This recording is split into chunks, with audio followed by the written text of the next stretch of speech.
I'm Kate Gruber, coming to you from the American Revolution Museum at Yorktown, where I serve as a curator here on our team. And I want to invite you to come to the museum and come face to face with our rare broadside copy of the Declaration of Independence.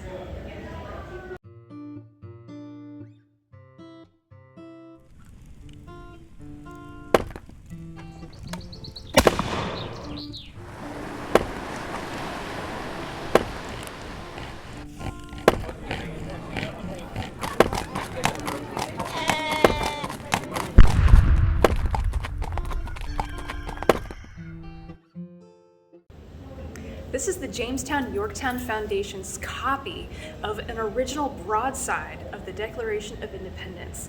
This was printed on or about July 18th, 1776, only a matter of days after Congress voted to adopt the language of the document itself. So this isn't the first printing of the Declaration of Independence. That happens in Philadelphia by a printer named Dunlop on the evening of July 4th, 1776, just moments after the Declaration itself is approved by the Continental Congress. John Dunlop gets to work to print copies of that document so that it can be disseminated up and down the East Coast. So this copy represents a next series of printing, and this was printed, co-published by 3 newspaper printers in Boston, Massachusetts, again on or about July 18th, 1776. Now, the purpose of printing these documents on broadsides like this was so that this information could be posted in public. It could be carried and read aloud. And actually, this dates to probably about the same day that the language of the Declaration was printed in Boston newspapers and read aloud from the steps of the State House in Boston. And so, we often wonder, how do people learn about the Declaration of Independence? How do people first hear and understand that language? Well, it's through broadside copies like this that allowed this language to really get into the populace, to really make waves throughout the communities, again, up and down the East Coast. Now, you'll notice a couple things about this rare document that we have on display for you here. There are only 2 names on this document, and that is John Hancock and Charles Thompson, the Secretary of the Continental Congress. This copy doesn't include all of the names of the signers. That copy that you might be familiar with in your mind's eye isn't going to be printed until Mary Katherine Goddard becomes the first printer to print all of the names of the signatories on the document, and that happens later in 1777. So what about the actual language of the Declaration of Independence? Well, as you know, a committee of delegates from the Continental Congress started to draft the language of the Declaration of Independence, pretty heavily influenced by the Virginia Declaration of Rights, a copy of which we also have on display here at the American Revolution Museum at Yorktown. But interestingly, when we think about the language of the Declaration, when we think about its real purpose, this was the Continental Congress's moment of actually calling out George III. This document is a series of grievances against, between the colonists against George III. Up until this point, it's not really the king and the monarchy themselves that colonists, that patriotic colonists are really upset with. Their early fight is really with Parliament, but it's this document that calls out George III and all of the grievances that the patriotic colonists have against him, and how he is waging a cruel war, how he is levying taxes, how he is allowing these horrible things to happen to the colonists. And this is really the first time that patriots are putting into words, really putting on paper the problems that they have that necessitate what they think is their inevitable break from Parliament, from King George III, and from Britain.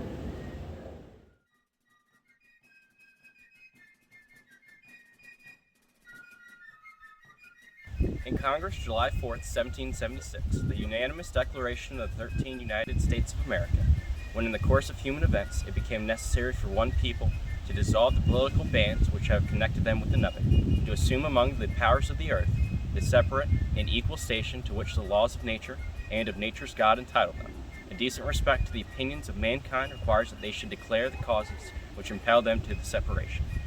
We hold these truths to be self-evident, that all men are created equal, that they are endowed by their Creator with certain unalienable rights, that among these are life, liberty, and the pursuit of happiness, that to secure these rights, governments are instituted among men, deriving their just powers from the consent of the governed, that whenever any form of government becomes destructive of these ends, it is the right of the people to alter or to abolish it, and to institute new government, laying in its foundation on such principles and organizing its powers in such form as to them shall seem most likely to affect their safety and happiness. Prudence, indeed, will dictate that governments long established should not be changed for light and transient causes, and accordingly all experience hath shown that mankind are more disposed to suffer while evils are sufferable than to right themselves by abolishing the forms to which they are accustomed. But when a long train of abuses and usurpations, pursuing invariably the same object, evinces a design to reduce them under absolute despotism, it is their right, it is their duty to throw off such government and to provide new guards for their future security. Such has been the patient sufferance of these colonies. And such is now the necessity which constrains them to alter their former systems of government. The history of the present King of Great Britain is a history of repeated injuries and usurpations, all having in direct object the establishment of an absolute tyranny over these states. To prove this, let facts be submitted to a candid world. He has refused his assent to laws, the most wholesome and necessary for the public good. He has forbidden his governors to pass laws of immediate and pressing importance, unless suspended in their operation till his assent should be obtained, and when so suspended, he has utterly neglected to attend them. He has refused to pass other laws for the accommodation of large districts of people, unless those people would relinquish the right of representation in the legislature, a right inestimable to them and formidable to tyrants only.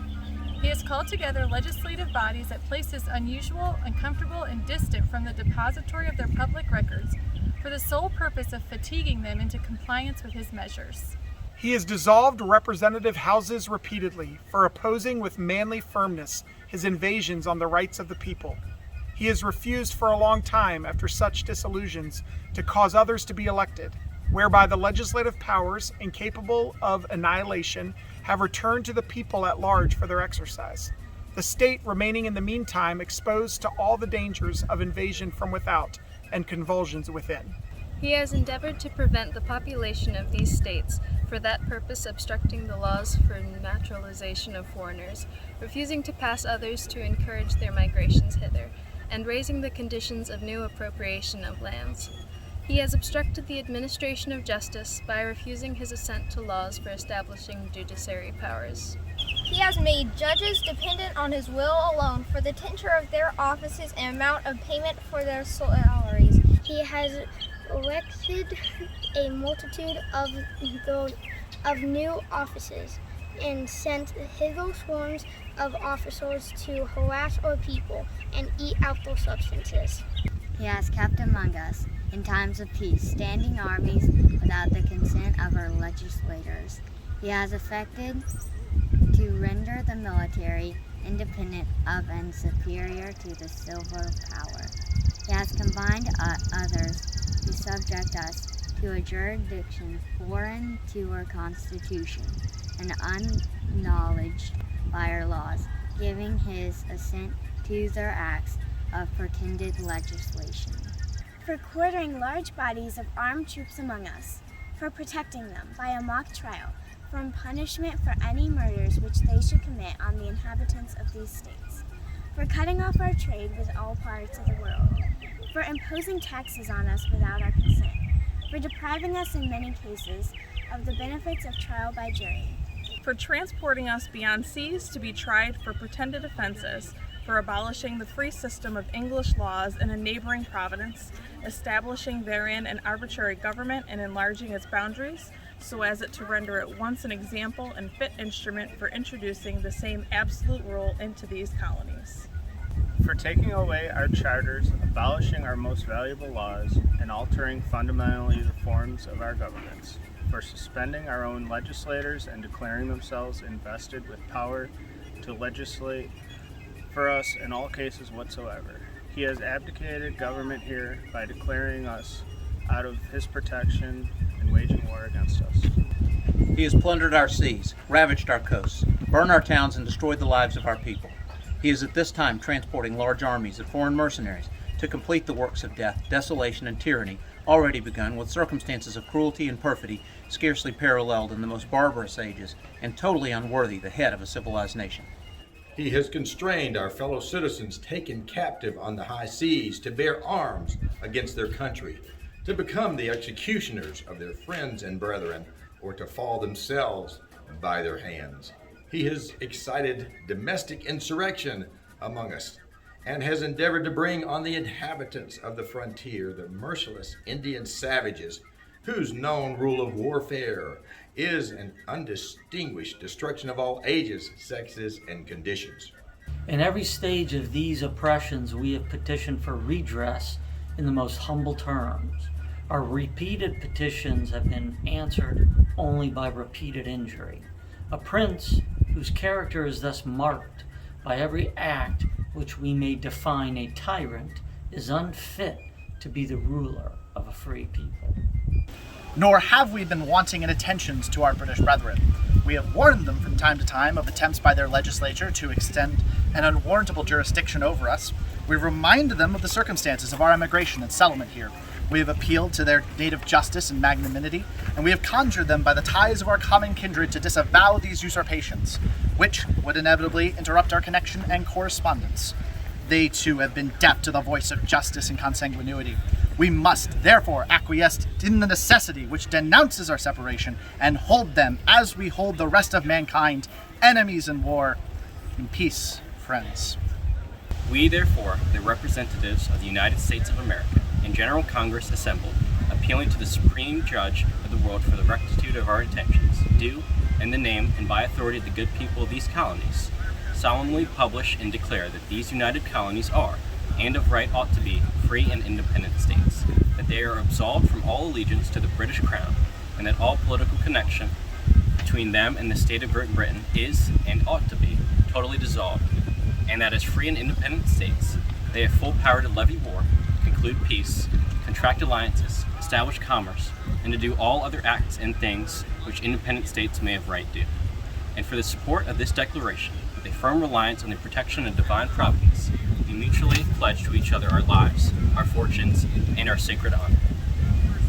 So it's important to remember that the language of the Declaration of Independence, and really the American Revolution as a whole, talks about political freedom, talks about economic freedom, and creating a new nation. The Declaration of Independence itself does nothing to end the institution of slavery in the United States. We see the words on this document that all men are created equal, created free and equal, but that language was not automatically applied to the 500,000 enslaved African Americans in the new United States. But what the language of this document does do is just create a momentum towards many former colonies, new states, reckoning with their relationship with the institution of slavery based on the language of life, liberty, and the pursuit of happiness. There's a great example in the story of a woman named Mum Bet, sometimes or later known as Elizabeth Freeman, who knew the language of the Declaration of Independence and knew the language of the new Massachusetts state constitution. And she was able to successfully argue that based on the language of this document and her state constitution, that slavery should be illegal in her state. And she successfully argues for her freedom. And it's cases like Mum Bet and others, other African Americans who do use this language to start promoting the abolition movement, although slavery remains legal in the United States throughout the 19th century. I hope you've enjoyed this up-close and personal look at the Declaration of Independence. For more great historical content and sneak peeks and up-close peeks like this one, hit like below and join us for more videos.